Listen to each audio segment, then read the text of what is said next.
Chers auditeurs, amis, téléspectateurs, abonnés, bonjour, bienvenue, salam alaikum. Aujourd'hui, nous recevons, dans le cadre de nos comptes rendus de livres, notre ami Abdelkader Ben Arab, dont un portrait a été dressé, publié, édité, mis en ligne. Et nous le recevons aujourd'hui pour parler de l'un de ses premiers livres édités en 97 aux éditions de l'Harmattan et intitulé Les mots, qui est sous forme poétique et dont il va nous parler aujourd'hui. Alors j'avoue que la première fois quand il m'a dit les mots, je lui ai posé la question, les mots M-A-U-X ou M-O-T-S. Donc je vais le laisser répondre et vous parler de son livre. Bonjour et merci.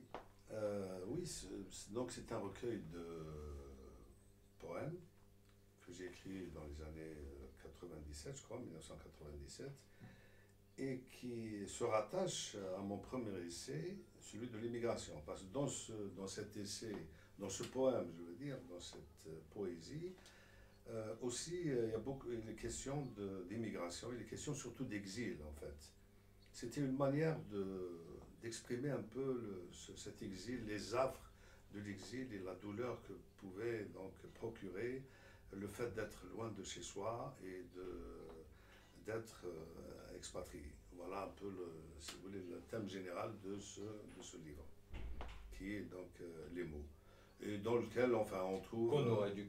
Qu'on aurait donc pu écrire M-A-U-X aussi. Tout à fait, ce sont, oui, sous les mots, il y a toujours des mots, parce qu'en fait, ce sont les mots qui expriment les mots. Hein. En fait, le mal est exprimé toujours par des mots. Et dans la poésie, justement, et cette façon, si vous voulez, de trouver les mots justes, les mots qui correspondent un petit peu à nos sentiments, à nos pensées, et qui cadrent bien avec cette chose-là et qu'on écrit, qu'on exprime. Mais à l'intérieur, c'est vrai qu'il y a une thématique assez riche, assez diversifiée, puisqu'il est question d'exil, il est question même d'octobre 88, donc certains poèmes politiques, il est question aussi de la ville de Sétif, où j'ai ma ville de naissance, d'enfance, etc., de souvenirs, de paradis, plus ou moins perdus, plus ou moins retrouvés. Donc c'est tout cela, si vous voulez, cette poésie et les mots, et puis j'aime bien, depuis bien longtemps, depuis que j'étais tout jeune, même, je crois même au collège, j'écrivais déjà de la poésie. Dans les deux langues d'ailleurs, en arabe et en français. Il faut vraiment avoir la fibre, hein, parce qu'on ne s'invente pas pour poète. Voilà. Il faut avoir vraiment une fibre pour. Mais j'ai dû renoncer depuis, malheureusement, les contraintes du temps et puis les turpitudes un peu de la vie, etc., font que je me suis distancé un peu de la poésie pour rester purement dans l'essai, qui est beaucoup plus, qui a un aspect plus combatif, plus présent sur le terrain. D'accord. Mais moi, ces mots, les mots qui viennent justement décrire les mots M-A-U-X, me touchent beaucoup parce que, déjà à titre personnel, à travers notamment mon père qui en 54 est arrivé en France et a toujours su nous faire passer cette douleur, cet arrachement de la patrie d'origine, à travers lui, j'avais l'écho finalement de toute une émigration qui vivait dans la douleur. Parce que comme tu le disais bien, ce n'est pas avec plaisir que l'on quitte sa patrie, que l'on quitte sa terre, que l'on quitte ses ancêtres, que l'on quitte sa langue, que l'on quitte sa culture, que l'on quitte ses habitudes, que l'on quitte finalement tout ce qui nous a construit, toute notre jeunesse, pour arriver dans un lieu où on ne connaît rien ni personne, où il faut renaître. Il faut se réadapter complètement et souvent dans la douleur, parce qu'on est rarement quand même accueilli les bras grands ouverts de par la population locale. Et ça, c'est un déchirement, et on le voit encore aujourd'hui, alors que finalement, quand on prend toutes les grandes figures de la spiritualité, je parlais de Seydet Maryam il n'y a pas très longtemps, hier d'ailleurs, et finalement, à la naissance du Christ, son fils, alors qu'elle est pourchassée et qu'on cherche à tuer les premiers-nés par peur d'un sauveur, etc., elle va devoir prendre les routes de l'exil et elle va partir en Égypte et se trouver finalement comme nos migrants aujourd'hui qui fuient l'intolérance, qui fuient la tyrannie, pour chercher une terre d'exil. En islam, le prophète, c'est ce qu'il fait. Il part de la Mecque chassé par la tyrannie, par la volonté, par la peur pour sa vie, déjà, et il prend les routes de l'exil pour partir loin de chez lui. Finalement, c'est un thème qui est quand même ancien, que l'on retrouve régulièrement et dont finalement le fil directeur est peut-être la douleur. Oui, tout à fait, l'exil, en fait, il y a bien sûr l'exil volontaire aussi, hein. Il y a des gens qui s'exilent, qui s'expatrient par sensibilité comme ça, particulière. Il y a des artistes, il y a des... Mais ça reste quand même minoritaire. Voilà. Mais si vous voulez, une fois qu'on est sur la terre d'accueil, c'est-à-dire le sentiment de l'exil est éprouvé, le sentiment d'exil est ressenti, et c'est très douloureux, comme vous le dites, parce qu'il y a toujours cette dualité, cette confrontation avec la terre d'où on est venu, avec l'espace matriciel. Et ce rappel, si vous voulez, permanent entre l'Algérie, par exemple, et la France, crée ce déchirement. D'ailleurs, le roman de Akli Tajer, qui s'appelle Les ANI, c'est-à-dire Arabes non identifiés, Les ANI du Tassili, est un des meilleurs romans que l'immigration ait pu écrire, ou que les enfants de l'immigration aient pu écrire sur leur situation. Donc, en gros, c'est la situation de cet enfant qui est né en France, puisqu'il est né à Akli Tajer, je crois, dans les années 50, en 1954, si ma mémoire est bonne. Et donc, il situe la scène, donc il campe un peu ses personnages et la scène, sur un bateau qui s'appelle le Tassili, donc assez symbolique de cette distance entre la France et l'Algérie. Que j'ai connu, voilà, que tu as certainement connu. Que toute la génération d'Algériens qui a fait ses allers-retours. Naturellement. Et c'est vrai que l'immigré, quand il est là, enfin l'exilé, il y a toujours ce rappel justement comme un paradis perdu. Vous savez, quand vous êtes là, il y a la terre de vos ancêtres qui vous rappelle, qui vous appelle, et on entend ces bruits sourds en nous-mêmes, n'est-ce pas, à sortir en nous-mêmes. C'est extraordinaire, cette confrontation, cette dualité, ce déchirement entre les deux. Seulement, ce qui est problématique, c'est que les jeunes de maintenant, je pense que ce sentiment s'est émoussé avec le temps. Ils n'ont pas du tout ils ne vivent pas la problématique de la même manière. Ils vivent un autre problème, c'est celui du rejet, justement. Et en fait, qui rejoint le même mal que celui de l'exil. C'est-à-dire quelqu'un qui est né en France et qui normalement se sentirait tout à fait bien en France parce qu'il est né ici, encore faut-il qu'il s'insère, naturellement c'est des choses acquises, etc., se sentent un peu en exil. C'est-à-dire que certains,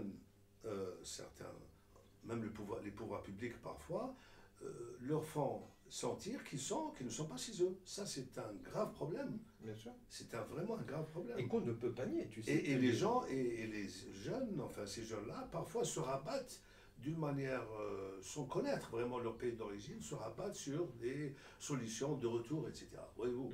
Alors que, d'une manière irréaliste, ils veulent retourner pour retrouver un peu plus de liberté, un peu plus de repos, un peu plus de dignité, un peu plus de respect qu'en France.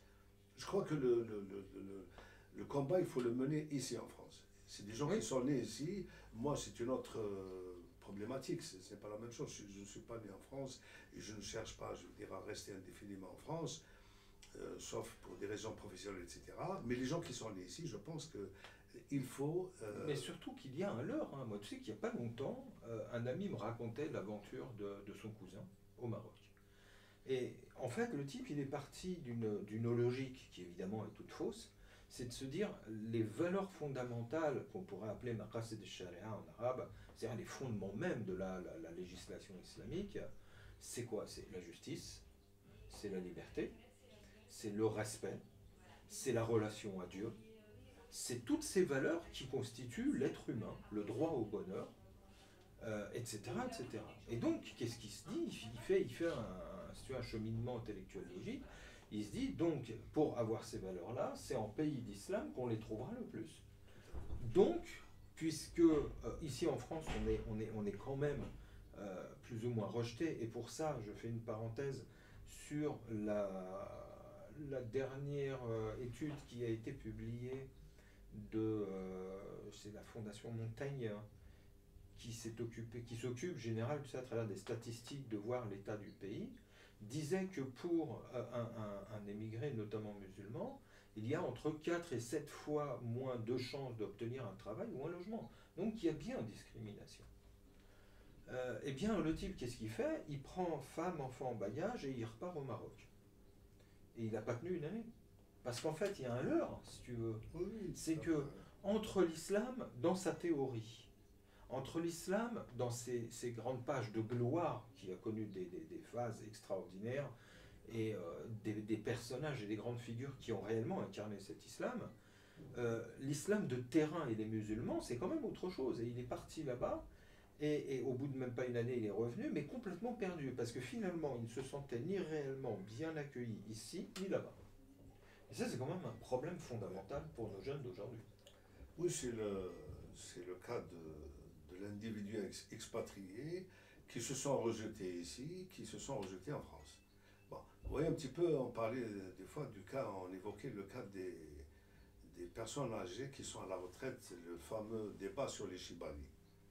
Et j'étais donc en débat une fois avec une grosse association de médecins qui s'occupe de gériatrie et de gérontologie. Et donc je leur ai dit, en fait, le Chibani est un Chibani, bannir, c'est-à-dire il est Chibani en France et il est Chibani en Algérie. Vous voyez, je fais un peu le jeu de mots entre béni, un vieux qui est béni en Algérie et qui est banni en France. Donc les Chibani en France, les Chibéni en Algérie ou dans leur pays d'origine. C'est vrai, il y a toujours cette fuite vers ses origines, cette fuite vers ce paradis, j'allais dire, d'enfance, etc. Mais il faut être réaliste. La société algérienne n'est plus la société qu'il a laissée il y a 40-50 ans. Donc il y a un décalage très important. Et les gens, au lieu justement d'être dans la fuite en avant comme ça, il faut qu'ils se battent sur le terrain. Surtout, excuse-moi une parenthèse, mais c'est qu'elle n'est plus non plus, elle n'est pas l'Algérie que les Algériens ont rêvé lorsqu'ils ont fait ce combat de libération. Parce que quand ils ont fait ce combat qui leur a coûté des morts et des morts et des morts, derrière, ils espéraient une terre libre. Ils espéraient une terre où ils allaient enfin pouvoir vivre et s'épanouir. Une terre que finalement on leur a confisquée. Et 40 ans après, moi, il n'y a pas longtemps, enfin il y a 2-3 ans, quand il y a eu les 50 ans de l'indépendance, j'ai dîné avec des représentants des anciens Moudjahidines, des fils de Chouhada, et qui m'ont confié, si c'était à revenir en arrière, on ne prendrait pas les armes pour voir ce que ça a donné. Donc on sent qu'il y a même un rêve et un espoir qui a été trahi. Et donc cette douleur, finalement, elle est à tous ces niveaux. Oui, c'est sûr que les pays d'origine ne sont pas un exemple à suivre en matière de démocratie, de liberté individuelle, etc. C'est clair. Il y a beaucoup de défaillances, malheureusement. Il y a beaucoup de problèmes qui se posent en ce moment. Et ces pays-là, ils ont carrément raté donc, leur développement économique, leur essor, si vous voulez, sur le plan culturel, sur le plan universitaire, sur le plan humain d'une manière générale. Donc, moi, je pense qu'il y a une chance. Quand on se trouve sur le sol français, il y a une chance de gagner la bataille ici en France. Gagner la bataille, cela ne veut pas dire tout simplement brandir des pancartes et faire des manifs comme ça dans la rue pour réclamer ses droits. Je crois que la première chose à faire, c'est l'école. Il faut tenir compte, les gens de l'immigration doivent tenir compte de la dimension de l'école. L'école, c'est vraiment l'arme du pauvre. Le savoir, c'est l'arme du pauvre, comme le disait Ben Barka. Je pense qu'il faut, c'est très important d'insister sur ce plan-là. Le combat doit être mené ici, il doit être gagné sur le sol français. Il faut carrément il faut ne pas se faire d'illusions sur les pays d'origine. Un pays d'origine, on peut donc, comme les Portugais vont en vacances au Portugal pour la ligne. Vous êtes né ici, je ne vois pas ce que vous allez faire en Algérie. Toutes vos références sont là, n'est-ce pas? Vous avez fait votre école ici, vos amis sont là, votre culture est française. Qu'allez-vous faire en Algérie? Qu'allez-vous faire au Maroc? Qu'allez-vous faire en Égypte, n'est-ce pas? Je crois qu'il faut être réaliste, il faut mener un combat ici. Mais aussi, j'insiste sur ce fait que les musulmans doivent prendre leurs responsabilités. Ils doivent réagir un peu à la situation. Et non pas se poser non plus en victime, tout le temps. Très bien. Voilà. Alors moi, ça, c'est le sujet qu'on abordera en parlant de ton prochain livre, Maghrébin de France, car il me semble que c'est le sujet, justement. Oui, tout à fait, c'est dans le prolongement. Très bien. Merci beaucoup. Merci. C'est gentil, c'est au plaisir de te retrouver très bientôt. Merci beaucoup. Salam alaikum, au plaisir et merci de nous avoir suivis.